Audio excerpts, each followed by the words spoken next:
This is the worst reviewed restaurant in BGC, and it has 2.1 stars on Google Maps. And did I told you about the reviews about this restaurant? Service is terrible. We had to follow up for the menu. They gave us the wrong bill. Take your meals someplace else. You will be waiting far too long and overpaying for mediocre food. Is this really an Italian restaurant? Is it racist to say Mamma Mia in here? Is Mayo Italian? More cheese, please. Leaving reviews like this ay pwede makasira na isang restaurant. Kasi malay nyo, diba? Mga fake news lang to. Kaya ipapadala ko yung pinakamagaling kong Hey, yo, pare. Ano dito kami sa BGC? Yung pupuntahan namin ay Italian restaurant. Mamma Mia! Is Mario Italian? I just checked the reviews, may kaka-upload lang. They took a long time to provide water. It's not true that the soup is overflowing. Nagtataka ako pre, anong overflowing? What the heck does that mean? Anyway, always remember, we are not a judge. Hey man, what's up? After being snubbed by Elon Musk, kailangan na namin pumasok pre. Hello po, table for 2. Yes, inside.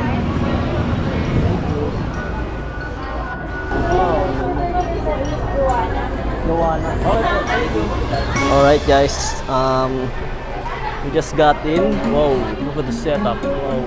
Man, may kamahalan yung pagkain dito pa. Dahil nasa Italian restaurant tayo, expected na ganito. Italiano? They only serve the fresh ingredients like the best of the best. Mamma Mia! Pero wow, this place feels like Italy. Nakapunta na ba ako sa Italy? Syempre hindi. Wala pa akong passport eh. Baka nagtataka kayo bakit nakatago yung camera? Kasi local lang tayo. This is the regular customer experience. Parang wala tayong special treatment. Hello po.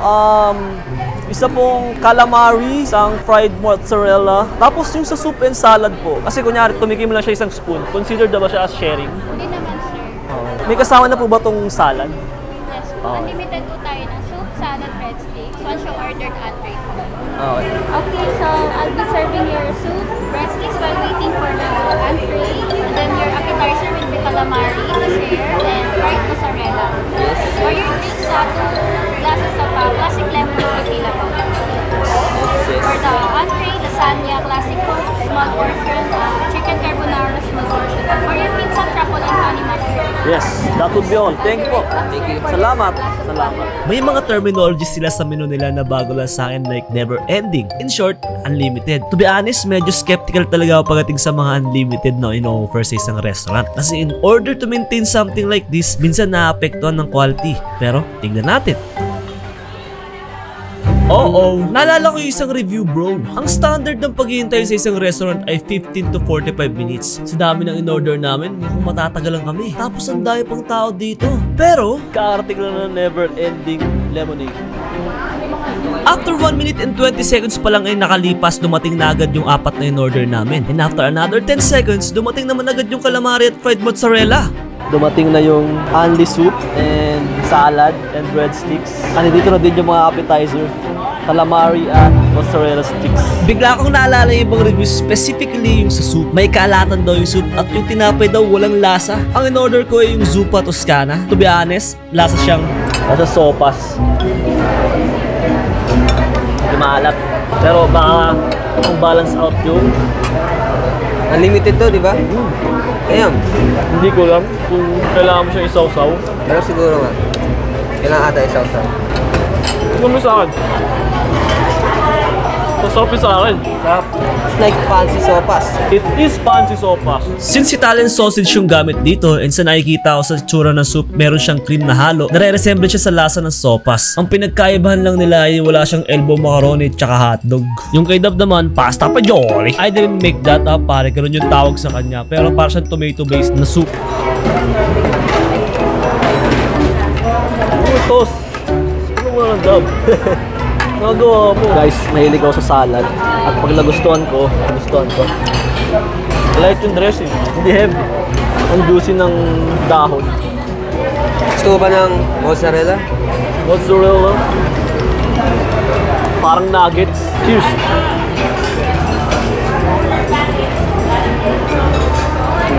Sarap. Chop! At this moment, si bro ay nag-e-enjoy na. Kasi so far, I think everything is freshly made. Hindi siya oily. And yung calamari pre, sakto yung luto. Hindi siya rubbery. Wow! Ayun na. First natin yung chicken carbonara. carbonara. Carbonara. Careful, it's hot. Yes po, thank you. Refill ka? Good. Mamaya ka na, refill ka ba? Ito?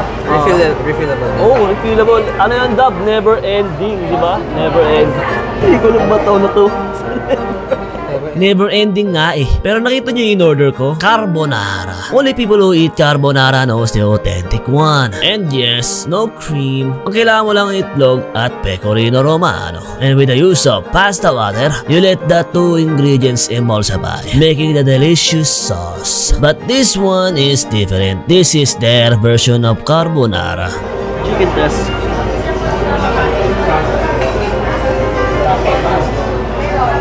Chop. Good shit.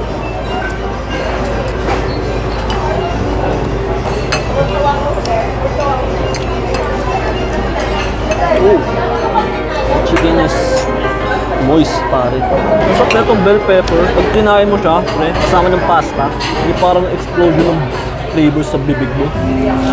Bigyan na lang natin ng highlight kahit paano yung lasagna at yung truffle honey mushroom pizza. I was expecting more since I've tasted truffle before pero hindi ko masyadong mahanap yung truffle. More on honey lang yung nalasahan ko. And sa lasagna, siksik naman yung laman. Portion size kahit paano malaki kahit pang single serving. Thumbs up to that. Saan po yung restroom po? Straight lang po tayo dito, sir. Siyempre, as a customer, if I eat a lot, I poop a lot. So, importante lagi yung restroom sa isang restaurant. Pangit naman kung biglang sumakit yung tiyan mo tapos yung restroom madumi. E di after mo magpupo, nakakawalang gana kumain ulit.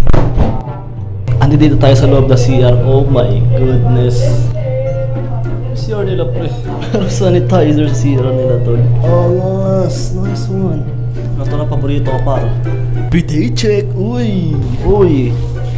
Malakas, malakas. Oh, ayos. Linis. Overflowing nga lang yung basurahan. Baka may mga subscriber ng architect anong tawag sa ganitong finish ng panero. Look at this dude. Di nila alam nasa CR sila. What the heck, man? What the heck is this? Paano to? Ang weird pa sa una. Pero pag nahanap nyo na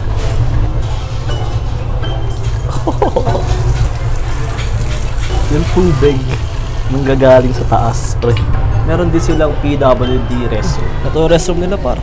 Thank you po, Miss Joanne. Tsaka ano po, kung pwede po pa take out and bill out na po. Thank you. Overall pre, confident naman ako sabihin na masarap yung pagkain at maganda yung serbisyo nung nandoon kami. Ate Joanna at yung iba pang mga nag-aasikaso sa amin ay attentive naman. May mga times na busy sila pero right away, inaasikaso na agad kami. Shanner, baka naman nakita na nagbablog kayo kaya maganda yung serbisyo sa inyo. I'm going to be honest, for the past 1 month nang hindi ko pag-upload, sinuri ko lahat ng clips na meron kami. Kasi sa totoo lang, etong episode na to, it's too good to be true. Sa naranasan namin, feeling namin hindi siya 2.1. And I'm constantly reviewing the footage kung isa ba sa mga staff na patingin sa lens or nakita yung mga nakatago naming camera. I am confident to tell you na walang ganung sitwasyon. The place feel expensive and syempre yung bill din namin expensive. Hindi namin ini-invalidate yung mga naranasan ng ibang customer since valid yun. At kung gano'n naman, inconsistency sa service is equivalent to bad reputation. Sa lahat ng na-review namin ni Dab na restaurant, dito ko lang siyang narinig na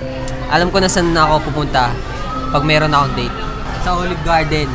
Olive Garden. Uy. Anyway, one of the best meals na nakain namin sa worst reviewed series. Pag nagbalikan kami ng ex ko, for sure, dito kami magde-date. 4 stars. And that is it for this video, pare. Maraming salamat sa panonood, tol. Tol, shoutout kay Rose Lamps tsaka kay Mr. Bokbok Manok. Oh my goodness, ang weird na mga pangalan nyo, pre. Pre, sobrang simple lang naman ma-shoutout sa video natin. All you need to do is comment down below, Shanner, the Italiano restaurant reviewer, pare. Uy, Mamma Mia. Uy, and you are probably wondering, Shanner, asan ka? Pre, for the next 24 hours, tol. Tol, titira naman ako sa airport.